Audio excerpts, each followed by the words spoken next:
Welcome to Madagascar, a tropical island off of the southern coast of Africa and a country known for its biodiversity. More than 80% of the nation's flora and fauna are unique to the island, including the famous baobab trees and many fluffy lemur species. But Madagascar's ecosystems are running out of time. As temperatures rise and weather conditions worsen, climate change is wreaking havoc on the land. Current conservation policy seeks to prevent land degradation by creating protected forest sites and aiding endangered species. However,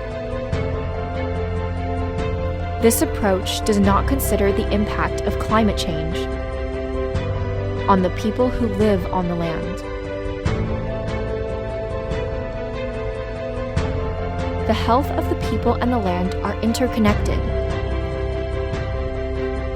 We have to reframe the narrative.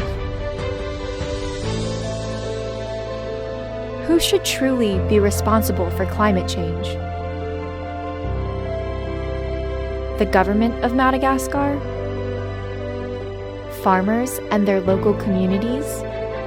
Wealthier nations and their development aid agencies? The country of France for its colonial legacies? Multinational corporations?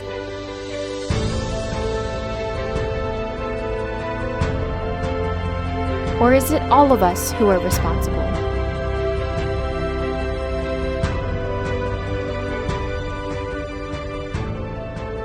And what pieces are we missing from the story? We partnered with students at CURSA, a university in the northeastern SAVA region of Madagascar, to amplify their voices and understand their vision of the future of conservation in Madagascar. Our new approach cannot prioritize land over people, or vice versa. It must be people for the land.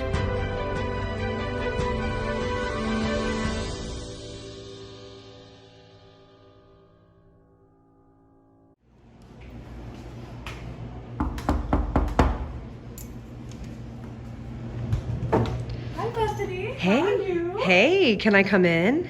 Yes, you can. Come in. Come have a seat. What's the plan for today? Well, I was gonna ask you 25 questions. Wow. I'm excited. We can answer 25 questions. I think we have the capacity. Well, then let's begin. So, for my audience, can y'all introduce yourselves? Hi, I'm Lucy. I'm a rising sophomore. I'm from New Jersey, and I have an undecided major right now, but leaning towards ICS. I'm Susan. I am a rising junior from New York, and I'm double majoring in political science and economics. Hi, I'm Meghna. I'm also a rising sophomore. I'm from Northern Virginia, and I'm undecided for my major, but I'm looking towards international comparative studies. Okay, quick, make a haiku about Madagascar. Climate change is here.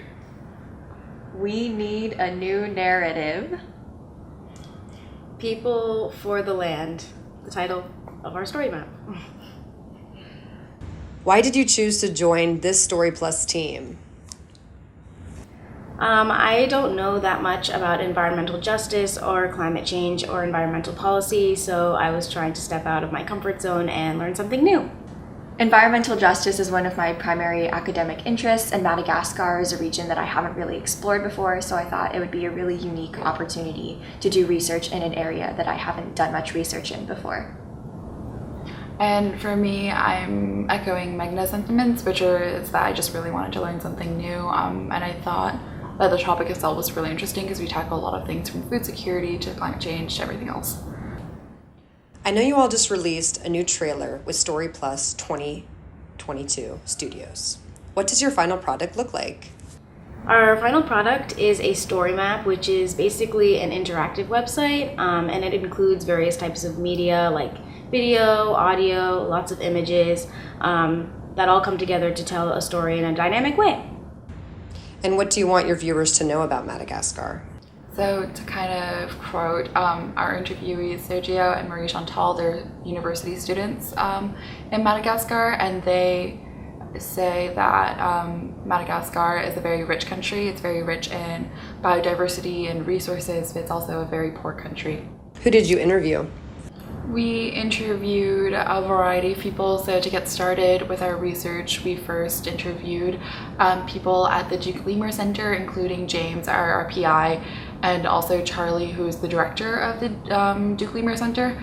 And then afterwards, we interviewed students at CURSA, which is a university in the SAVA region of Madagascar, who also partners with the Duke Lemur Center.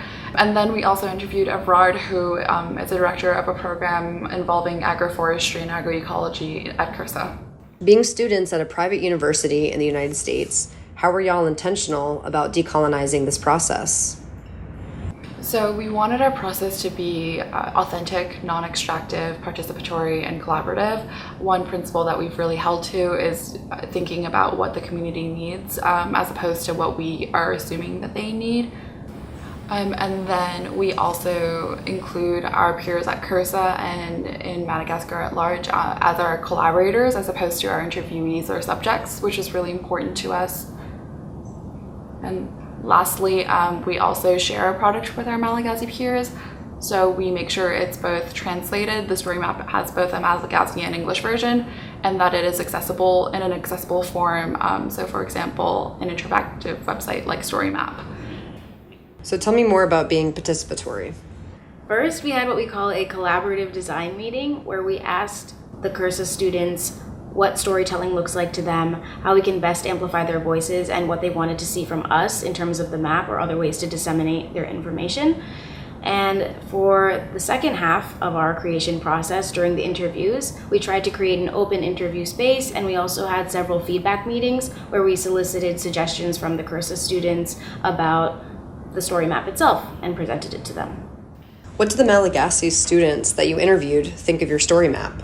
The Malagasy students said that they liked it, They said they wanted to be on TV, and I think it wasn't exactly what they had envisioned in their head. I do think they appreciated that we were still able to remain true to their stories. What was something unexpected that you learned? Something unexpected that I learned is that when farmers grow more vanilla, which leads to more cash, it does not necessarily lead to more food security. What were some of the challenges of creating the story map? One of the challenges of the story map, and also just this program, is that we only had 6 weeks to put it together. So there were a lot of things that we wish we could have covered, but we just didn't have the time. Conversely, we also had a lot of content, so it was difficult to make sure that we could keep our overall message while the story map kept getting longer. What was your favorite part of the project? So my favorite part of the Story Plus project was being able to speak with the university students at CURSA, so Sergio and Marie Chantal, through translation provided by Marie Roland. For me, it was really impactful because this was our only interaction with people actually in Madagascar.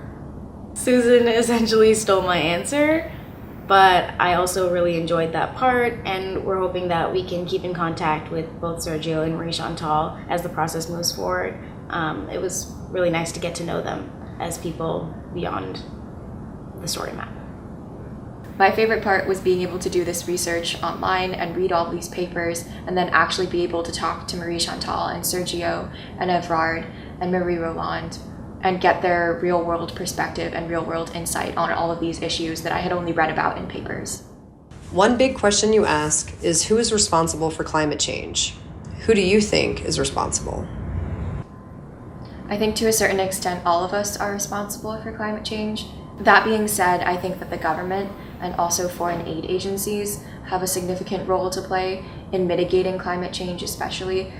Aid agencies are responsible because they're the ones who are funding a lot of conservation efforts in Madagascar, and the government is responsible because they're the ones who get to decide what to do with that aid money. So we actually asked this question to one of our collaborators, Evrard, and I thought his response was really poignant, which is all of us were responsible. Other stakeholders that I think we can definitely point out in this process are, for example, Western countries So this includes both wealthier countries and countries that colonized Madagascar, namely France. I agree with both of those answers, and I think to our overall message in the story map, the health of the people and the land are interconnected, and in order to mitigate climate change, we must support the people so that they can support conservation efforts without the burden of everyday survival. Hence our title, People for the Land. Okay, thank you. Veluma! Veluma!